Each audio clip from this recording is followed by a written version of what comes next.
할렐루야. 사랑하는 대강의 가족 여러분, 오늘 하루도 하나님의 말씀과 동행하는 삶이 되길 소망합니다. 오늘 함께 나눌 하나님의 말씀은 루키 4장 1절에서 8절 말씀입니다. 보아스가 성문으로 올라가서 거기 앉아 있더니 마침 보아스가 말하던 기업 물을 자가 지나가는지라. 보아스가 그에게 이르되 아무개여 이리로 와서 앉으라 하니 그가 와서 앉으매 보아스가 그 성읍 장로 10명을 청하여 이르되 당신들은 여기 앉으라 하니 그들이 앉으매 보아스가 그 기업 물을 자에게 이르되 모압 지방에서 돌아온 나오미가 우리 형제 엘리멜렉의 소유지를 팔려함으로 내가 여기 앉은 이들과 내 백성의 장로들 앞에서 그것을 사라고 내게 말하여 알게 하려 하였노라. 만일 내가 물으려면 물으려니와 만일 내가 물으지 아니하려거든 내게 고하여 알게 하라. 내 다음은 나요 그 외에는 물을 자가 없느니라 하니 그가 이르되 내가 물으리라 하는지라. 보아스가 이르되 내가 나오미의 손에서 그 밭을 사는 날에 곧 죽은 자의 아내 모압 여인 르색에서 사서 그 죽은 자의 기업을 그의 이름으로 세워야 할지니라 하니 그 기업 물을 자가 이르되 나는 내 기업에 손해가 있을까 하여 나를 위하여 물으지 못하노니 내가 물을 것을 내가 물으라. 나는 물으지 못하겠노라 하는지라. 옛적 이스라엘 중에는 모든 것을 물으거나 교환하는 일을 확정하기 위하여 사람이 그의 신을 벗어 그의 이웃에게 주더니 이것이 이스라엘 중에 증명하는 전례가 된지라. 이에 그 기업 물을 자가 보아스에게 이르되 내가 너를 위하여 사라 하고 그의 신을 벗는지라. 아멘. 국가에는 국보가 있고 가정에는 가보가 있습니다. 그리고 사람마다 가장 소중하게 여기는 것이 한 가지씩은 다 있습니다. 어떤 사람은 명예를 가장 소중하게 여기는 사람이 있습니다. 그래서 물적 손해를 보더라도 자존심이 상하거나 명예에 손상이 가는 일은 절대로 간과하지 않습니다. 그리고 어떤 이는 돈을 가장 소중하게 여깁니다. 이 자본주의 국가에서 돈보다 더 좋은 것이 어디에 있느냐는 사고방식입니다. 그런데 어떤 이는 명예나 돈보다도 사람을 가장 소중하게 여기는 사람이 있습니다.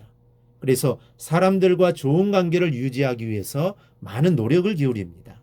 이 세 유형 중에서 가장 크게 성공을 하는 사람은 세 번째 유형의 사람입니다. 자신이 아무리 유능할지라도 보필해줄 유능한 참모가 없으면 그 사람은 큰 일을 할 수가 없습니다. 위대한 정치가들을 보면 그들의 주변에는 뛰어난 인물들이 반드시 있었습니다. 그만큼 주변에 어떤 인물을 고용할 수 있느냐 하는 문제가 중요하다는 말씀입니다. 우리는 오늘 본문을 통해 두 종류의 사람을 만나게 됩니다. 먼저는 물질을 가장 소중하게 생각하는 사람입니다. 보아스는 정식으로 성읍의 장로 10인을 청하여 룻의 남편이 될 수 있는 가장 가까운 친족을 데려다가 재판을 개최했습니다. 나오미의 남편 엘리멜렉은 베들레헴의 기근이들은 모압으로 이주하면서 아마 갖고 있던 소유를 헐값에 저당 잡혔을 것입니다. 이것을 가까운 친척 중에서 싸게 사들일 수가 있었는데 4절에 내가 여기 앉은 이들과 내 백성의 장로들 앞에서 그것을 사라고 내게 말하여 알게 하려 하였노라 라는 말은 바로 이를 두고 하는 말입니다. 보아스는 룻의 가장 가까운 친족에게 이 사실을 설명해주고 네가 물으려면 물으려니와 만일 네가 물으지 아니하려거든 내게 고하여 알게 하라. 내 다음은 나요 라고 말합니다. 이때 그 친족은 내가 물으겠다고 말합니다. 이유는 적은 돈을 들여서 재산을 많이 증식할 수 있기 때문이었습니다. 그러나 보아스가 5절에서 그 밭을 사는 날에 곧 죽은 자의 아내 모압 여인 르색에서 사서 그 죽은 자의 기업을 그의 이름으로 세워야 할지니라 라고 합니다. 즉 그 밭을 사는 날에 곧 죽은 자의 아내 모압 여인 룻도 함께 데려가야 한다는 것입니다. 이 말을 듣자마자 그는 보아스에게 내가 물으라 나는 물으지 못하겠노라 마음을 바꿉니다. 이유는 자기의 재산에 손해가 있을까 봐 염려스러웠기 때문입니다. 이 사람은 재물을 조금이라도 손해볼까 봐 현숙하고 어진 여인 룻을 포기했습니다. 돈을 가장 중요하게 생각했기 때문입니다. 그 결과 그는 보아스가 룻이 낳아준 아들 오벳으로 말미암아 다윗과 예수 그리스도의 계보에 올랐던 것 같은 참된 복을 얻지 못하고 영원히 그 이름이 사라지고 말았습니다. 이처럼 이웃을 단지 자신의 사리사욕을 위한 도구로 생각하고 사랑의 대상으로는 생각하지 않는 자들은 결코 하나님께 참된 복을 받을 수가 없습니다. 그들은 오직 자신들이 이웃을 대접했던 그대로 하나님께 대접을 받게 될 뿐입니다. 마태복음 25장을 보면 예수님께서는 마지막 날에 염소로 분류된 사람들에게 저주받은 자들아 나를 떠나 마귀와 그 사자들을 위하여 예비된 영영한 불에 들어가라 하셨습니다. 왜 그러셨을까요? 그것은 바로 그들이 그들의 이웃이 줄일 때 먹을 것을 주지 않았고, 목마를 때 마시게 하지 않았고, 나그네 되었을 때 영접하지 않았고, 벗었을 때 입히지 않았을 뿐만 아니라 병들었을 때와 옥에 갇혔을 때 돌아보지 아니하였기 때문입니다. 즉 자신의 이웃을 오직 사리사욕의 도구로만 생각하고 사랑의 대상으로는 생각하지 아니했기 때문입니다.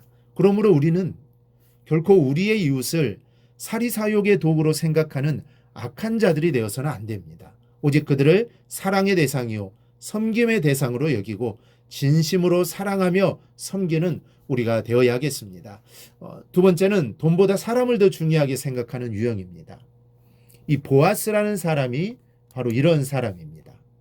그는 돈의 여부를 따지기 전에 룻의 현숙함을 보았습니다. 잠언 31장 10절에는 누가 현숙한 여인을 찾아 얻겠느냐 그의 값은 진주보다 더하니라 라고 말씀하고 있습니다. 보아스는 진주보다도 금보다도 귀한 것이 현숙한 여인이라는 것을 깨달았던 것입니다. 그래서 그는 결국 룻과 결혼하여 다윗의 조상이 되는 영광을 얻게 됩니다. 우리는 오늘 새벽 두 유형의 사람을 보았습니다. 하나는 재물에 손상을 입을까 부들부들 떠는 사람과 또 한 사람은 현숙한 여인을 얻기 위해 물질을 투자하는 보아스를 보았습니다. 세상에 가장 미련한 사람은 물질 때문에 사람을 잃어버리는 사람입니다. 그리고 이보다 더 미련한 사람은 물질 때문에 주님을 잃어버리는 사람입니다. 인생의 물질이 중요하지 않다는 말씀은 아니지만 물질 때문에 더 중요한 것을 잃어버리는 사람이 되어서는 안 되겠습니다. 오늘 말씀을 기억하고 주변에 좋은 사람들을 많이 얻고 또한 헌신적으로 주님을 사모하는 여러분이 되시기를 바랍니다. 그리하여 하나님의 은총을 받는 삶이 되기를 주님의 이름으로 축원합니다. 오늘 묵상한 말씀을 굳게 잡고 삶으로 실천하며 살아내는 대강의 모든 성도들이 되기를 축복합니다.